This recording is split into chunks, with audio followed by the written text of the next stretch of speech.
자, 엄근진 기자와 함께하는 대우잼 뉴스. 오늘도 네이버 부동산 가장 많이 본 뉴스 중에서 한 가지 살펴보겠습니다.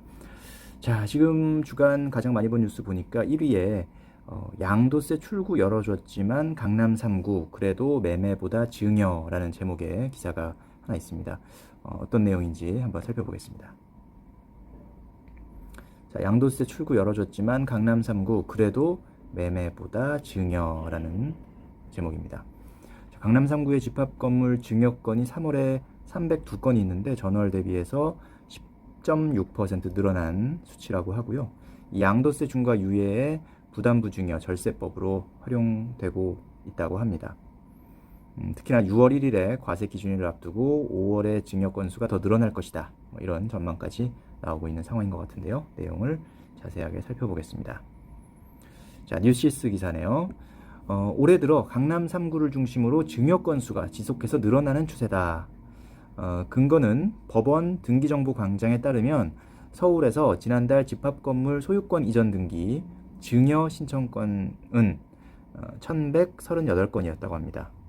전체를 보면 서울 전체를 보면 전월 대비 6.8% 감소했는데 그런데 고가 아파트 밀집 지역인 강남 3구만 놓고 보면 사정이 달랐다고 합니다. 그러니까 서울 전체로 보면 증여 건수가 줄었지만 강남 3구는 1월 287건, 2월 273건, 3월 302건, 3월에 300건을 넘어섰습니다. 점차 불어나는 추세라고 하고요. 전체 증여 건수에서 강남 3구가 차지하는 비중도 2월에는 22.3%였는데 3월에는 26.5%로 증가했습니다. 그러니까 서울 전체가 25개 구인데 그 중에 3개 구, 강남 3개 구가 차지하는 비중이 4분의 1을 넘었다고 하니까 서울에서 일어난 증여의 상당 부분이 강남 3구에서 일어났다라고 볼 수가 있겠고요. 구별로 봤을 때도 강남 3구가 3월에 111건, 송파구는 94건, 서초구는 97건, 거의 아주 균등하게 배분이 되어 있는 것 같습니다. 자, 이렇게 강남 3구 지역에서 증여가 늘어나는 배경이 무엇일까 봤더니 정부가 고가주택에 대한 보유세 부담을 늘리면서 자산가들이 절세를 위해서 바쁘게 움직이고 있다. 이렇게 풀이가 되고 있다고 합니다. 개인이 주택을 매입했을 때 적용하는 매도했을 때겠죠. 양도소득세는 처분했을 때 발생하는 세금이니까요. 주택을 처분했을 때 양도소득세 기본세율은 6에서 42%이죠. 여기에다가 다주택자가 보유한 주택에 대해서는 10% 내지 20%포인트가 가산이 되는데요. 2주택자는 10%포인트, 3주택자는 20%포인트가 가산이 되죠. 그래서 최대 62%까지 양도세가 물려지게 되고요.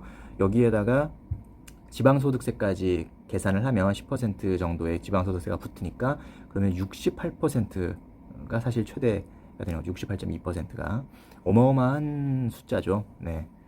내가 예를 들어서 1억 원 정도 이익이 남는다고 했을 때 그 절반 이상 거의 70% 가까운 수익을 다시 국가에다가 세금으로 내야 된다면 상당히 억울하고 아까운 그런 마음이 들 겁니다.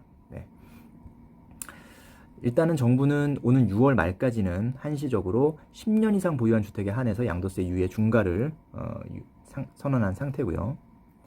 그런데 지금 현재 양도세 중과를 유예했지만 역시 10년 이상 보유한 주택이 아닐 수도 있고 또 이것을 남한테 파느니 차라리 자식한테 미리 증여를 하겠다라고 생각하는 분도 계시는 것 같습니다. 그래서 증여가 절세 수단으로 각광받고 있다고 합니다.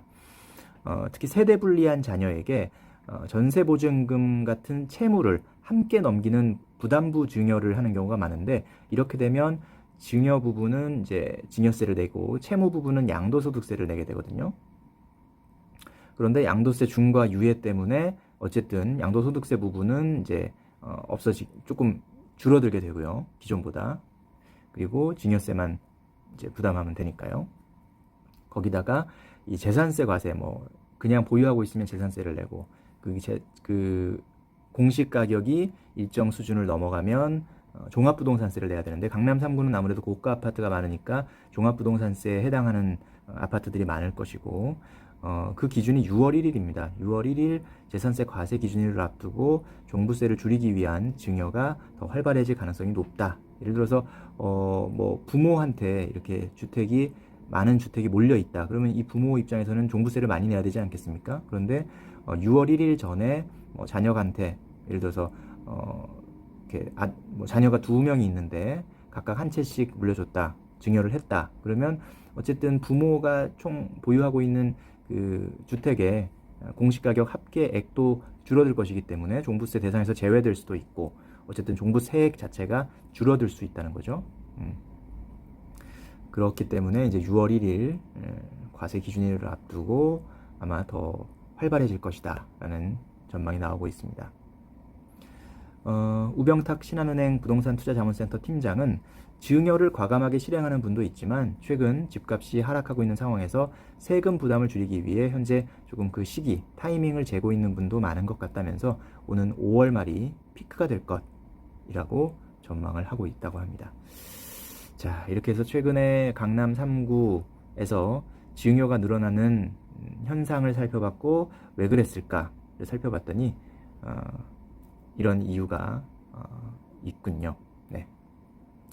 참 어떻게든 이 정책적으로는 정부에서는 여러 가지 규제책을 내놓는데 역시 시장에서는 또 그 빈틈이라고 해야 되나요? 혹은 그것을 또 활용해서 또 다른 방법으로 또 자산을 이렇게 이전한다든지 어쨌든 정리하는 그런 움직임이 나타나고 있습니다.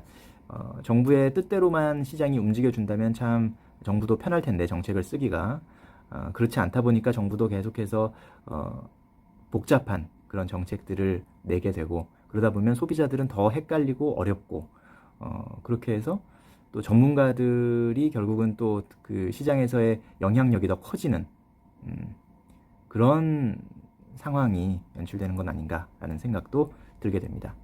자, 엄근진 기자와 함께하는 대우잼 뉴스, 네이버 부동산에서 주간 가장 많이 본 뉴스 1위로 꼽혀 있는 기사를 한번 살펴봤습니다.